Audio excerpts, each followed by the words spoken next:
আপনার যদি লাল ক্যাটাগরির হয়, রেড ক্যাটাগরির প্রজেক্টের জন্য সেটা হেডকোয়ার্টার আসতে হবে। এবং ওই যে আমি প্রথমেই বললাম যে ইআইএ কোন কোন প্রজেক্টের লাগে আর কোন প্রজেক্টের লাগে না। ইআইএ কিন্তু শুধুমাত্র রেড ক্যাটাগরির প্রজেক্টের ক্ষেত্রে ইআইএ লাগবে, একদম পরিষ্কার। ইআই লাগবে, ইআইএ লাগবে মাস্ট। আমার পরিবেশ সংরক্ষণ বিধিমালা 23-এর শিডিউল 1 এর যে লালের যে লিস্টটা, আপনার প্রকল্প বা ফ্যাক্টরিটা যদি ওই ওই লিস্টের মধ্যে পড়ে যায় লালের মধ্যে, আপনার ইআইএ মাস্ট। আচ্ছা, এখন তবে দিয়ে একটা ক্লজ বলা আছে। তবে এই যে ছাড়পত্রটা, লাল ক্যাটাগরির ছাড়পত্রটা ডিসকাস করার জন্য আমাদের হেডকোয়ার্টারে একটা কমিটি আছে, headed by director environmental clearance. ওনার নেতৃত্বে 9 সদস্যের একটা কমিটি আছে, ওই কমিটি এই লাল ছাড়পত্রটা দেয়। তো ওই কমিটি যদি মনে করে যে আপনার ওই যে বললাম যে অরেঞ্জের 63 থেকে 113 হেডকোয়ার্টারে যাবে, ওই অরেঞ্জের 63 থেকে 113 এর মধ্যেও যদি ওই কমিটি মনে করে যে না আপনার প্রজেক্টটা ইআই করা দরকার, তাহলে ওই কমিটি যদি বলে তাহলে এটা, ঠিক আছে। সুতরাং ইআইএ কোন কোন প্রজেক্টের ইআইএ লাগবে, আপনার প্রকল্পটা যদি লাল প্রকল্প, লাল শ্রেণীর প্রকল্প হয় ইআইএ লাগবে, আর যদি কমলার 62 থেকে 63 থেকে 113 হয় আর কমিটি যদি মনে করে লাগবে তখন ইআইএ করে লাগবে। আপনার যে কোনো একটা প্রজেক্ট আপনার মন চাইলে ইআইএ করে ফেললাম, দরকার নাই। ক্লিয়ার যে আপনার কোন প্রকল্পের ইআইএ লাগবে আর কোন প্রকল্পের ইআইএ লাগবে না। আচ্ছা, ইআইএ যে করবেন সেই ইআইএ করার আগে আমাদের পরিবেশ অধিদপ্তর থেকে একটা টার্মস অফ রেফারেন্স অনুমোদন করে নিতে হবে, টিওআর। টিওআরটা কি? টিওআরটা কিছু না, একটা ইআইএ টেবল অফ কন্টেন্ট। আপনি এই ইআইএ রিপোর্টে কোন কোন বিষয়গুলো আনবেন। ধরুন আপনি ওখানে একটা সিমেন্ট ফ্যাক্টরি করবেন। সিমেন্ট ফ্যাক্টরি করলে আপনি যে ইআইটা বানাবেন ওখানে এয়ার পলিউশনের চ্যাপ্টারটা একটু শক্ত হতে হবে না, শক্তিশালী হতে হবে না। আবার একটা ডাইং ফ্যাক্টরি করলেন, ওখানে আপনি ওয়াটার পলিউশনের কোনো চ্যাপ্টারই রাখলেন না, তাহলে তো হলো। এরকম প্রত্যেকটা ক্যাটাগরি ওয়াইজ আপনি যখন লাল শ্রেণীর কোনো প্রকল্প করবেন তখন পরিবেশ অধিদপ্তর থেকে প্রথমে একটা টার্মস অফ রেফারেন্স টিওআর, সেই টার্মস অফ রেফারেন্স অনুমোদন করে নিতে হবে। এটার জন্য পরিবেশ অধিদপ্তর 30 কর্মদিবস সময় পাবে, ঠিক আছে। 30 কর্মদিবসের মধ্যে একটা টার্মস অফ রেফারেন্স আপনাকে অনুমোদন করায় দিল। এই অনুমোদনটা কে করবে? ওই হেডকোয়ার্টার। হেডকোয়ার্টার লাল, তো লাল হইলে হেডকোয়ার্টার। তো এই যে আর প্লিজ, হ্যাঁ হ্যাঁ ও হ্যাঁ ফি দিতে, ছাড়পত্রের জন্য ফি লাগবে। আচ্ছা, ফি এর কথা যদি বলেন বলে নেই, ছাড়পত্র ফি এর আগে আরেকটা ফি দিতে হবে, সেটা হচ্ছে প্রসেসিং ফি। সবুজ ছাড়া, সবুজের কোনো প্রসেসিং ফি নাই, সবুজের কোনো প্রসেসিং ফি নাই। হলুদ, কমলা এবং লাল এই 3 শ্রেণীর জন্য প্রসেসিং ফি আছে। ওই যে বললাম 97 আর 2023, 97 আর 2023 এর মধ্যে তফাৎ হচ্ছে, আগে আমাদের এই প্রসেসিং ফি লাগতো না, আমরা সরাসরি ছাড়পত্র ফি নিতাম। তখন প্রশ্ন হইতো কি, ছাড়পত্র ফি নিয়ে যখন আমরা যাচাই বাছাই করে তাকে আমরা বললাম যে না আপনাকে ছাড়পত্র দেয়া গেল না, তখন বলে আমার টাকাটা ফেরত দে। আমি যে ছাড়পত্র ফি দিয়েছিলাম আমরা তো ছাড়পত্র দিতে পারলাম না, ফিটা দিয়ে দেব, যেটা কি সম্ভব? রাষ্ট্রীয় ক্ষেত্রে একবার টাকা জমা হয়ে যায়, তাহলে এই টাকা কিভাবে দেব? ওইটা ওই ঝামেলা এড়ানোর জন্য এবার আমরা প্রথমে সরাসরি ছাড়পত্র ফি নেই না, প্রথমে নেই প্রসেসিং ফি। প্রসেসিং ফি নেওয়ার পরে যদি যাচাই বাছাই করে এটা ওকে হয় যে না তাকে ছাড়পত্র দেয়া যায়, ছাড়পত্র যখন অনুমোদন হয় তখন তাকে আমরা চিঠি দিই, ভাই আপনার ছাড়পত্র অনুমোদন হয়েছে, এখন ফি জমা দেন। ফি জমা দিয়ে এখন ছাড়পত্র পাবেন। 2023 এর এই হচ্ছে তফাৎ। আমরা প্রসেসিং ফি আগে নেই, তার যদি এটা অনুমোদন হয় তখন ফি দিবে, রিজেক্ট হলে আর ফি এর দরকার নেই। কিন্তু প্রসেসিং ফি নেই। প্রসেসিং ফি লালের ক্ষেত্রে 10,000 টাকা, অরেঞ্জের ক্ষেত্রে 5,000 টাকা, আর হলুদের ক্ষেত্রে সম্পূর্ণ 2,000 টাকা, 2-3,000 টাকা। অনেক প্রতিষ্ঠান প্রসেসিং ফি জমা দিয়ে তারা এসে বলে যে ডিএসএ বা এটা এদের মধ্যে পেয়ে যাব, আমার পরে এটা প্রসেস করতে থাকে। আপনি তো প্রসেসিং ফি দিয়ে আসলে তো আপনি সার্টিফিকেট নাও পেতে পারেন। এক্স্যাক্টলি, এটা তো অনেকেই বলে প্রসেসিং ফি দিয়ে অ্যাপ্লাইটা করে বলে হ্যাঁ আমি পেয়ে দিতেছি। আমরা ব্যাংক লোনের ক্ষেত্রেও বলে যে পেয়ে দিতেছি, আমাকে একটু দিয়ে দেন। তো প্রসেসিং ফি দিয়ে মানে সে পাবে না, সে পাইতেও পারে, সে নাও পাইতে পারে। যখন সে ছাড়পত্র ফি দিবে তখন সে শিওর যে সে পাবে, কনফার্ম যে ছাড়পত্র পাচ্ছে। মানে ছাড়পত্রের ফি যেটা ওইটা আমরা ধরতে পারি যে রাইট, সে যখন ছাড়পত্র ফি দিয়ে দিল তখন ধরা যায় যে না সে অনুমোদন পাইছে এই জন্য ছাড়পত্র দিল। এখন ছাড়পত্র ফির জন্য দেখা গেল যে বিনিয়োগ অনুযায়ী 10 লাখ 5 লাখ 6 লাখ করা আছে। বিনিয়োগ অনুযায়ী কারেক্ট, এই ফিটা হবে যে স্যার বলে দিচ্ছে বিনিয়োগটা কত টাকার হবে, কত টাকার ফি দিবেন আপনি ডিপেন্ডিং অন আপনার বিনিয়োগ। আমাদের একটা স্ল্যাব দেওয়া আছে যে 1 কোটি থেকে 5 কোটি, 6 কোটি থেকে 10 কোটি, 11 কোটি, এর স্ল্যাব, যে স্ল্যাবে পড়বে ওই অনুযায়ী কত টাকা দিতে হবে প্লাস ওই 15% ভ্যাট দিতে হবে। এখন প্রশ্ন হলো কি এটার জন্য কি আলাদা কি বাজেট করে টাকা রাখা যাবে? টাকা রাখতে হবে, রাখা যাবে না, রাখতে হবে। কোথা থেকে টাকা দিবেন আপনি? আচ্ছা, প্রকল্পে যদি ধরে না থাকে ছাড়পত্র ফি, তাহলে কোথা থেকে টাকা? কারণ এই আমাদের গভর্নমেন্টের তাহলে প্রজেক্ট তো কোর্টটা অপারেট করতে হবে রাইট, টাকা ধরে থাকতে হবে বাজেট করে। রাইট।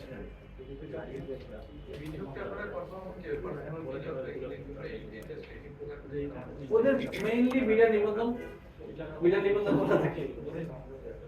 বিনিয়োগ আগে তো বিনিয়োগ ছিল, এখন বিডা যে রেজিস্ট্রেশন করে ওখানে ওদের ইনভেস্টমেন্টটা ভালো। ওইটাই আমরা বেস করি। প্ল্যানিং কমিশনের অ্যাডিশনাল সেক্রেটারি বলছিল যে ডিফেন্সের ক্ষেত্রে একটু ব্যতিক্রম আছে, কারণ এরকম কোনো কোথাও লেখা নাই যে ডিফেন্স অর্গানাইজেশনের ক্ষেত্রে যদি কোনো প্ল্যান বা প্রজেক্ট বা করতে হয় সেক্ষেত্রে কিন্তু এইভাবে সরাসরি কিছু লেখা নেই, বিধিমালার মধ্যে লেখা আছে কোনটা স্যার ডিফেন্সের জন্য? ডিফেন্সের ক্ষেত্রে ইআই নিতে হবে। হ্যাঁ, এরকম কোনো কিছু স্পষ্ট কিছু ডিফেন্সের তো ওইবারও তো দেয়া নাই স্যার আইনে। আইনে কি বলছে শুধু ডিফেন্স ছাড়া বাকি সবার ক্ষেত্রে এই প্রযোজ্য হইবে? এটা তো বলা নাই, এটা তো ল অফ দ্য ল্যান্ড। কারণ ডিফেন্স নেয় কি নেয় না, কেন নেয় না সেটা ভিন্ন আলোচনা। হ্যাঁ, কিন্তু নেওয়া উচিত as per law of the land. কারণ আপনারা এই কোন একটা প্রকল্প নিলেন, আপনার এক ক্যাটাগরি প্রকল্প, কেন ডিফেন্সের প্রজেক্ট নিচ্ছেন? আপনি এই যে আমাদের যে মেরিন রোড তো বাংলাদেশ প্লিজ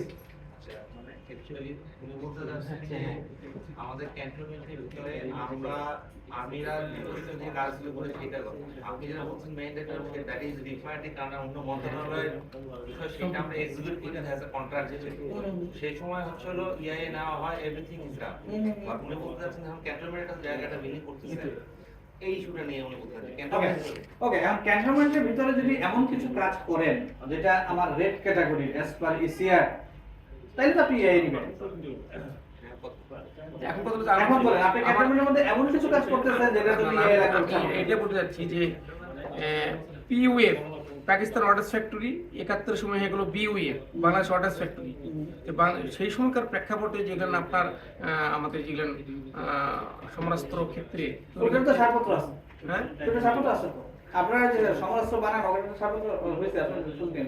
আমি তো ওই জন্য বলতে ওটা চাচ্ছি এক্সটেনশন করছে, এক্সটেনশন করার জন্য বন টন কাটার জন্য বনের মধ্যে না, এটা বনের না শালবনের না মধ্যে না না আপনি হয়তো 30 সালের কথা বলতেছেন বা না, আমি গাজীপুরের কথা বলছি। গাজীপুরের কথা হ্যাঁ, বলছি। গাজীপুরের কথা বলছি। এটা এক্সটেনশন হইলো, হ্যাঁ। এক্সটেনশনের জন্য বন এবং পরিবেশ মিলে যৌথ ভিজিট হইলো, যৌথ ভিজিট হয়ে এটার জন্য আলাদা পারমিশন নিয়ে তারপর এটাকে ক্লিয়ার করছে।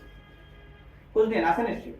হ্যাঁ, সমস্ত কারখানা তো মেশিন টুলস না মেশিন ওটা বিএমটিএফ, আপনি যেটা বলতেছিলেন বিএমটিএফ এর প্রশ্ন আসতে পারে, কিন্তু বাংলাদেশ অর্ডিন্যান্স ফ্যাক্টরি আচ্ছা সমস্ত কারখানা এই জন্য বললাম যে আমাদের হলো 61 সময় পাকিস্তানের সময়টা করা, 1966 যে একটা, তারপর বিয়ে হলো 71-এ বাংলা অর্ডিন্যান্স ফ্যাক্টরি, শুধু নামকরণ পরিবর্তন হলো। তখনকার প্রেক্ষাপটে তো ওটা চীন প্রযুক্তির একটা ইয়ে ছিল, হ্যাঁ চায়না প্রযুক্তি। এই কারণে বলতেছি আমরাও বলতে পারতেছি না যে এটার ইআইটা নেওয়া হয়েছে কিনা, জানতে পারতেছি না। বাট এখন আমার কথা যে ভিতরেই তো আমি করতেছি, হ্যাঁ আমি যে প্ল্যানটি বসাই না কেন সেক্ষেত্রে আমার মানে প্রযোজ্য হবে কিনা। আমার তো ওখানকার জলাধার এবং ফায়ার সেফটি সবই আছে।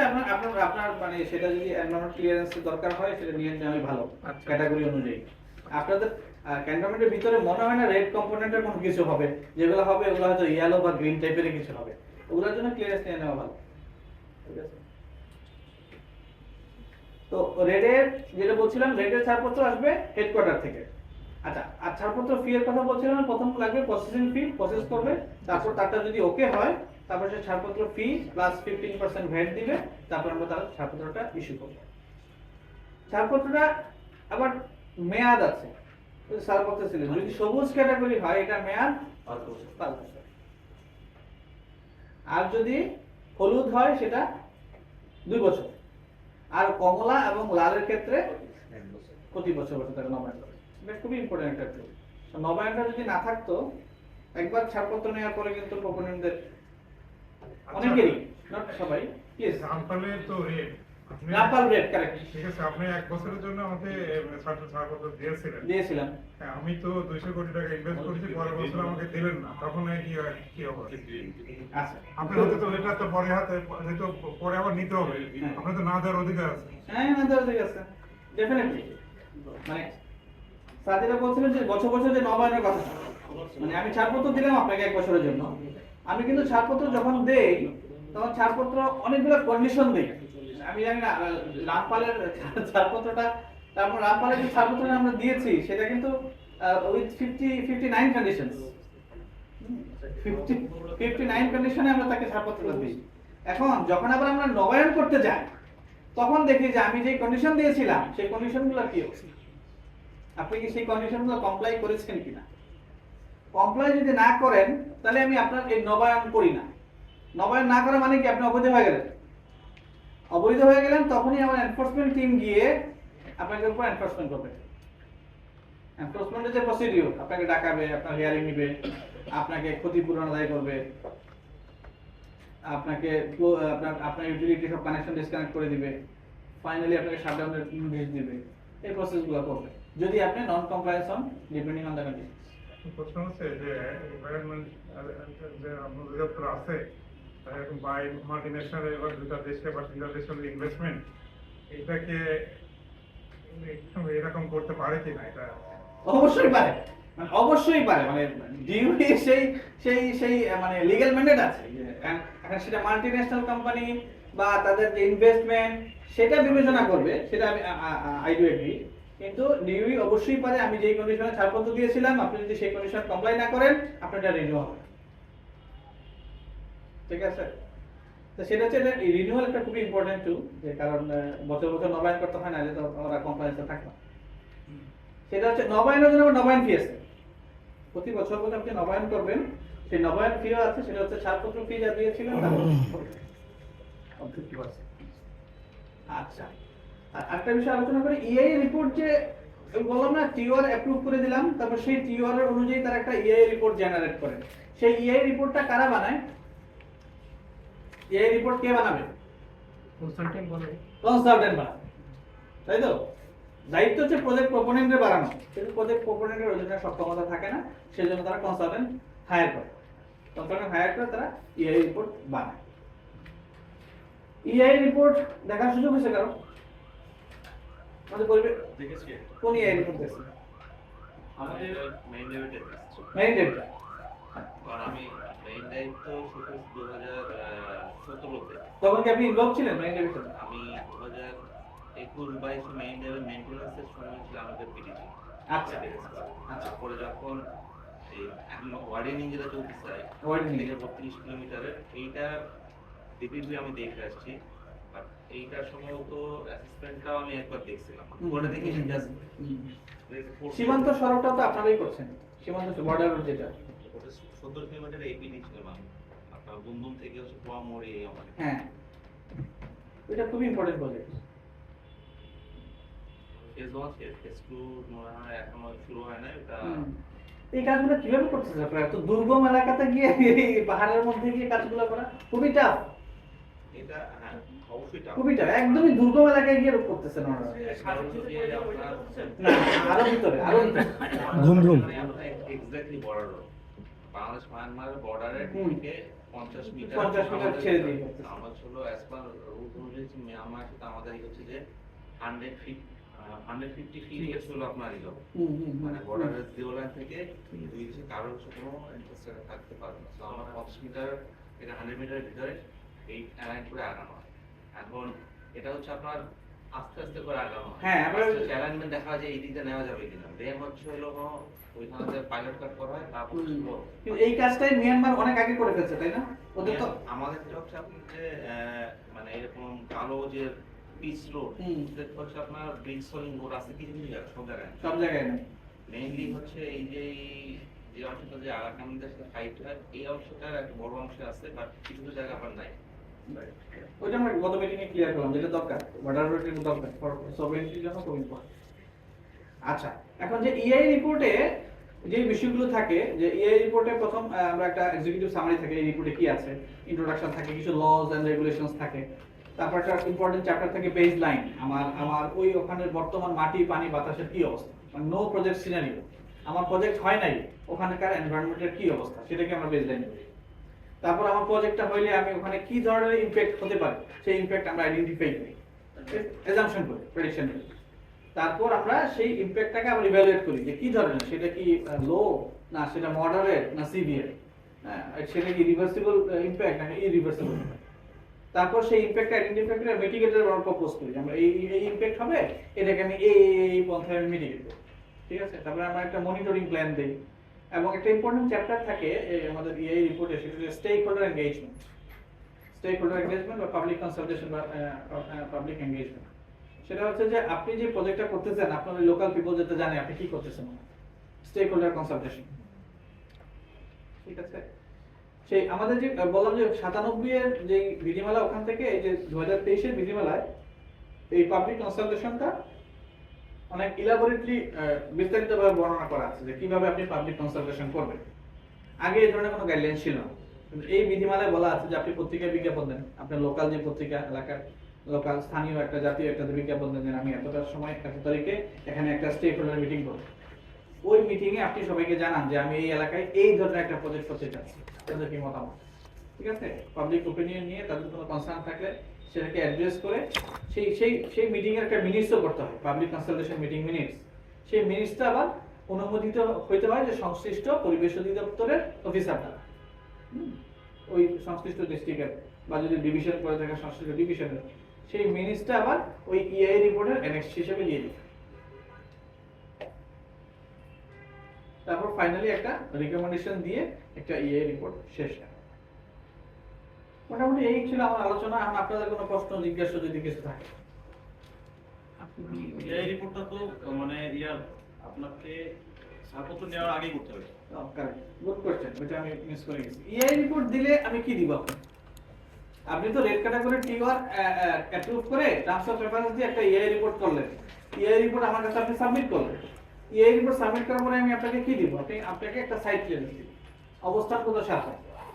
অবস্থানগত ছাড়পত্র আমি দিব কিছু কন্ডিশন, এই কন্ডিশন। আপনি অবস্থানগত ছাড়পত্র পাওয়ার পরেই আপনি ফার্দার এটা ল্যান্ড ডেভেলপমেন্টে যাবেন, আপনি বিল্ডিং কনস্ট্রাকশন করবেন, মেশিনারিজ ইম্পোর্ট করবেন, প্রোডাকশনের জন্য আপনি প্রিপারেশন নেবেন। কিন্তু প্রোডাকশনে যেতে পারবেন, প্রোডাকশনে যাওয়ার আগে আপনি আসবেন যে আপনি আমাকে এই রিপোর্টের মধ্যে আমাকে সাইট ক্লিয়ারেন্স দিয়েছিলেন, আমি সব কমপ্লিট করেছি, এখন আমাকে ফুল এনভায়রনমেন্টাল ক্লিয়ারেন্স আছে, তারপরে আমি আপনাকে এনভায়রনমেন্টাল ক্লিয়ারেন্স। আপনাকে আমাদের তো ডিপিপি প্রিপারেশনের জন্য অ্যাপ্রুভের জন্য তো অবস্থান সাপোর্ট আগে দিতে হবে, ডিপিপির আগে দিতে হবে, অ্যাপ্রুভের আগে। হ্যাঁ রাইট। ওখানে একটা কথা লেগেছে অবস্থানগত ছাড়পত্রের ক্ষেত্রে স্থানীয় বা সিটি কর্পোরেশন আমার কাছে নিতে, ওইটা কোনটা? আচ্ছা, ওই অবস্থানগত ছাড়পত্রের জন্য বেশ কিছু কাগজ লাগে, যে এই কাগজের মধ্যে একটা কাগজ হচ্ছে যে এনওসি ফ্রম লোকাল অথরিটি। ওখানকার যে ইউনিয়ন মেম্বার, চেয়ারম্যান বা কমিশনার, মেয়র, তাদের কাছ থেকে একটা নির্ধারিত ছকে একটা এনওসি নিতে হয় যে না তারা অবগত আছে যে এখানে এই প্রজেক্ট হবে, আমাদের কোনো আপত্তি নেই। লোকাল অথরিটি যাতে থাকে, অবগত থাকে, অনাপত্তিপত্র। আপত্তিপত্র লাগে।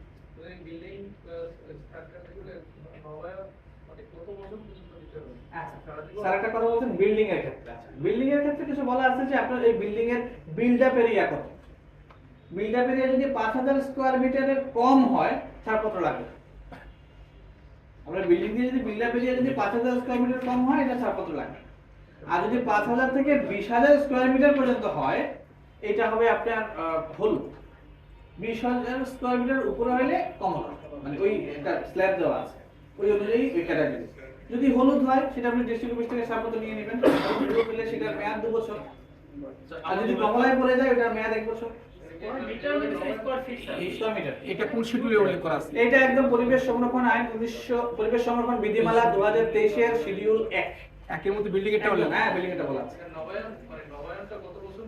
ওইটাই তো বললাম, যদি আপনার হলুদে পড়ে যায় তাহলে তো আপনি নেবেন হচ্ছে 2 বছর পর পর, সারা জীবন। আর যদি এটা আপনার কমলাতে পড়ে যায় তাহলে আপনি 1 বছর পর নেবেন। বিল্ডিং বানানোর পরে কি 2 বছর পর প্রতি বছর নেওয়ার প্রয়োজন আছে? এখানে বিষয় হচ্ছে বিল্ডিংটা যদি হয়ে যায়, বিল্ডিং এ যদি আপনার ওই যে এসটিপি থাকে, সিওএস ট্রিটমেন্ট প্ল্যান, আপনার সিওএস ট্রিটমেন্ট করার যে প্ল্যান থাকে, সেই সিওএস ট্রিটমেন্ট প্ল্যানের ট্রিটমেন্ট করে আপনি যা ছাড়তেছেন সেটা যদি টেস্ট করার কন্ডিশন দেওয়া থাকে তাহলে লাগবে। আর যদি সিওএস ট্রিটমেন্ট প্ল্যানের কোনো ব্যবস্থা না লাগে, মানে বিল্ডিং শুধুমাত্র আমরা যেটা আপনি যেটা বলেন শুধু কনস্ট্রাকশন ফেজেই তো পলিউশনটা হয়, কনস্ট্রাকশন হয়ে যাওয়ার পরে ওইটা আলাদা। মানে আপনি যে কোশ্চেনটা করছেন এটা হচ্ছে বিল্ডিং, ব্রিজ হয়ে গেলে তার কেন নবায়ন করবে? সেটা ব্রিজ তো হয়ে গেল, হয়ে গেল। রাস্তাঘাট হয়ে গেল, ডিউরিং কনস্ট্রাকশন পর্যন্ত তাকে নবায়ন করে যেতে হবে। রাস্তাঘাট কমপ্লিট হয়ে গেল তারপর আর কার কোনো মন্তব্য প্লিজ? প্র্যাকটিক্যাল এক্সপিরিয়েন্স থেকে যখন আমরা তো ধরুন যেটা নির্দিষ্ট রাস্তা করে এখন যদি বাই চান্স কোনো রিজার্ভ ফরেস্ট পড়ে করা যেতে একটু পাহাড় কাটতেই হচ্ছে ওইটার মধ্যে রিজার্ভ ফরেস্ট পড়লে এইটাতে হচ্ছিল এক্সেপ্টেড কিনা নর্মালি আমি তো জানি যে রিজার্ভ ফরেস্ট থেকে প্রথমে না, মানে প্রথমে না হচ্ছে না, রিজার্ভ ফরেস্ট ওটাকে অ্যাভয়েড করতে হবে। হ্যাঁ, তারপরে যদি কিছু করেন তার জন্য আছে বন বিভাগ, হ্যাঁ, ডিপার্টমেন্ট অফ ফরেস্ট ডিপার্টমেন্ট থেকে আপনাকে অনুমতি আনতে হবে, ভাই আপনার এই রিজার্ভ ফরেস্ট দিয়ে আমি যাবো, রাস্তা করবো, আর আপনি আমাকে এনওসি দিন। ফরেস্ট ডিপার্টমেন্ট যদি বলে দেয় যে তাদের কোনো সমস্যা নেই, তাহলে আর কোনো সমস্যা নেই। কারণ রিজার্ভ ফরেস্টের মালিক হচ্ছে ফরেস্ট ডিপার্টমেন্ট। ইভেন ওখানে আপনি যে আপনি তো জানবেন এলিফ্যান্ট পাস নিয়ে তো বহুত কিছু হয়ে গেল, হাতি পাস নিয়ে অনেক কিছু হয়ে গেল, কোরিয়ান ইপিজেডের হাতি আর মানুষের মধ্যে কত কনফ্লিক্ট হইলো, এটা নিয়ে তো অনেক কথাবার্তা। আর কিছু? হ্যাঁ, আমি আগারগাঁও হেডকোয়ার্টার, আমি ডেপুটি ডিরেক্টর ইআইএ ছাড়পত্র শাখায় একটা পার্ট। আমি ইআইএ তে কাজ করি। আমি জয়েন করেছি 2012 তে, 12 থেকে 2020 টানা 8 বছর ছিলাম অ্যাসিস্ট্যান্ট ডিরেক্টর ইআইএ, আমি ডেপুটি ডিরেক্টর ইআইএ। জি, উনি আগেকার আশপাশে আছে এজন্য চা খেতে হচ্ছে। হ্যাঁ, রমজান মাসে না যায়, রমজান মাসে পরে না আমাকে যেতে হবে তো, আমরা যদি কোনো কাজ করি আমাকে তো যেতে হবে। ডেফিনেটলি আপনার নাম্বারটা একটু তাহলে আমরা হয়তো বা আপনার অফিস কোথায়? অ্যাটমিক এনার্জি, ও রেডিয়েশন। আচ্ছা, হ্যাঁ, আপনার কাছে কাছেই। আমাদের একটা দেয়াল দিলেই হতো আসলে। আচ্ছা, আমাদের দুইটা দেয়াল দিলে আমরা ওএসএস।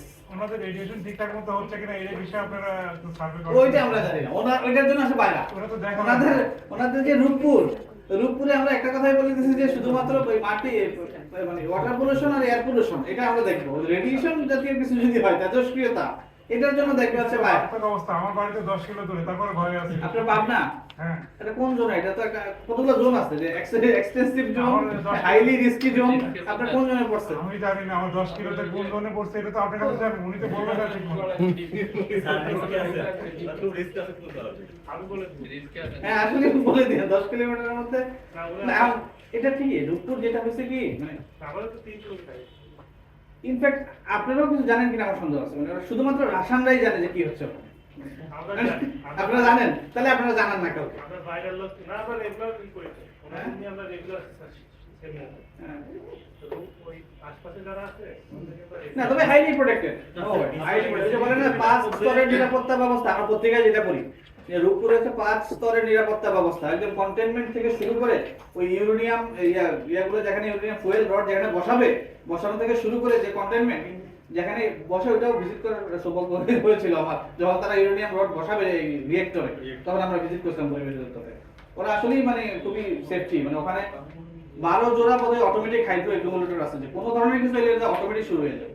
কোনো কারণে যদি হয়, মানে আমাদের এই লোককে ইভাকুয়েট করতে কত টাইম পাবে? আপনি 12 কিলোমিটার, তো আপনি অনেক টাইম পাবেন। না, আমরা নিশ্চিত দেখা যাবে। একদম ওয়ালের সাথে ঘেসেই তো আপনার এখন বাড়ি করা আছে। মানুষের মধ্যে বাঙালি মানুষের যতক্ষণ আপনার আগ্রহে চলে যাবে ওখানে। অ্যাক্সিডেন্ট না করে কি হচ্ছে? ওদের কি ওখান থেকে রেডি হয়ে গেল? সরাই নেওয়ার কোনো প্ল্যান আছে এখানে?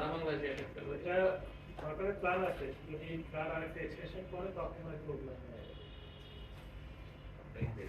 জি, আপনাদেরকে অসংখ্য ধন্যবাদ। আর রমজান মাস সবাই সবার জন্য